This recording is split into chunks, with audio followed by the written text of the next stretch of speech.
பாடகி சின்மயியுடைய தாயார் இவங்க என்ன சொல்கிறாங்கனாக்க, தேவதாசி முறை, அதாவது விபச்சாரத்தை பெரியார் ஒழித்ததால் பெரியாரை மன்னிக்க மாட்டாங்களாம். எவ்வளோ பெரிய ஒரு தைரியம் இருந்தால் இப்படி ஒரு வார்த்தையை இவங்க சொல்லுவாங்க. இது அது எவ்வளோ பெரிய தவறுங்கிறது நமக்கு தெரியும். விபச்சாரங்கிறது எல்லா மதங்களும் யாருமே ஒத்துக்க மாட்டாங்க, எந்த வீட்லையும் ஒத்துக்க மாட்டாங்க. தன்னுடைய பெண் ஒரு விபச்சாரியாக மாறுறதை ஒத்துக்க மாட்டாங்க. இப்போ சின்மையே வைரமுத்து பிரச்சனையில் நம்மலாம் என்ன சொன்னோம், எல்லாம் வைரமுத்து பக்கம் தானே நின்றோம்.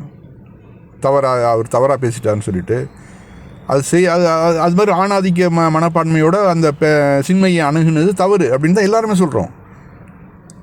ஆனால் இவங்க அந்த சின்மையுடைய தாயார் என்ன சொல்கிறாங்கனாக்க, இந்த தேவதாசி முறை அவசியம் வேணும் இந்த நாட்டுக்கு, அது இந்து சனாதன தர்மத்தில் அது ஒன்று அப்படின்னு சொல்கிறாங்கனாக்க, இவர்கள் இந்து மதத்தை கேவலப்படுத்துகிறாங்களா இல்லை நல்வழிப்படுத்துகிறாங்களான்னு நீங்களே புரிஞ்சுங்க. இப்போ எதனால் அந்த மத மாற்றங்கள்லாம் நடந்தது அந்த காலத்துலேருந்து இப்போ இது வரைக்கும் ஏன் இஸ்லாமியர்களாகவும் கிறிஸ்துவர்களாகவும் இந்துக்கள் ஏன் மாறுறாங்கங்கிறதுக்கு காரணம்லாம் இது மாதிரியான கொள்கைகள் தான் அங்கே இந்து மதத்தில் எழுதி வச்சுருக்கிறாங்க. இதெல்லாம் தேவதாசி முறைங்கிறது, இதெல்லாம் கடவுளுக்கு அவர்கள் அர்ப்பணிக்கப்பட்டவர்கள் அப்படின்னு சொல்லிட்டு சொல்லுவாங்க. அதான் பார்லிமெண்ட்டில் கூட சொன்னாங்களாம், பெரியார் சொல்லி அனுப்பிச்சிருக்கிறாரு. இது மாதிரி கேட்குறாங்கன்னா அதுக்கு நான் என்ன சொல்கிறது அப்படின்னு கேட்டப்போ, இத்தனை நாள் நாங்கள் கடவுளுக்கு பணிவிட செஞ்சிட்டோம், இனிமேல் பார்ப்பன பெண்களை அனுப்பி நீங்கள் உங்களுடைய அந்த தேவதாசி முறையை ஃபாலோ பண்ணுங்கள் அப்படின்னு சொன்னதாகவும் முத்துலட்சுமி அம்மான்னு நினைக்கிறேன், அவங்க தான் சொன்னதா பார்லிமெண்ட்டில் நம்ம சட்டமன்றத்தில் பேசுனதா நான் படிச்சிருக்கிறேன். ஆக எந்த அளவு இந்த காலத்துலேயும் இருக்கிறாங்க, அதை எப்படி தூக்கி பிடிக்கிறாங்க அப்படிங்கிறத பாருங்கள்.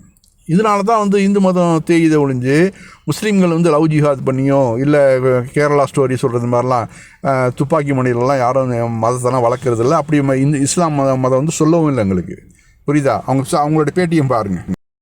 தேவதாசி முறைங்கிறது இந்த பூமிக்கு, இந்த மண்ணுக்கு, இந்த என்டையர் பாரத தேசத்துக்கு சொந்தமானது.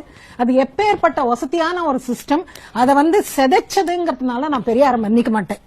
தேவதாசி முறைங்கிறது இந்த பூமிக்கு, இந்த மண்ணுக்கு, இந்த என்டையர் பாரத தேசத்துக்கு சொந்தமானது. அது எப்பேற்பட்ட வசதியான ஒரு சிஸ்டம், அதை செதைச்சதுங்கிறதுனால நான் பெரியாரை மன்னிக்க மாட்டேன். தேவதாசி முறைங்கிறது இந்த பூமிக்கு, இந்த மண்ணுக்கு, இந்த என்டையர் பாரத தேசத்துக்கு சொந்தமானது. அது எப்பேற்பட்ட வசதியான ஒரு சிஸ்டம், அதை செதைச்சதுங்கிறதுனால நான் பெரியாரை மன்னிக்க மாட்டேன். இந்த காலத்துலேயும் கொஞ்சம் கூட ஒரு கூச்சப்படாமல் இப்படி ஒரு கருத்து வைக்கிறாங்கனாக்க, அவர்களுக்கு எவ்வாறு போதிக்கப்பட்டிருக்குது இந்த சனாதனம்.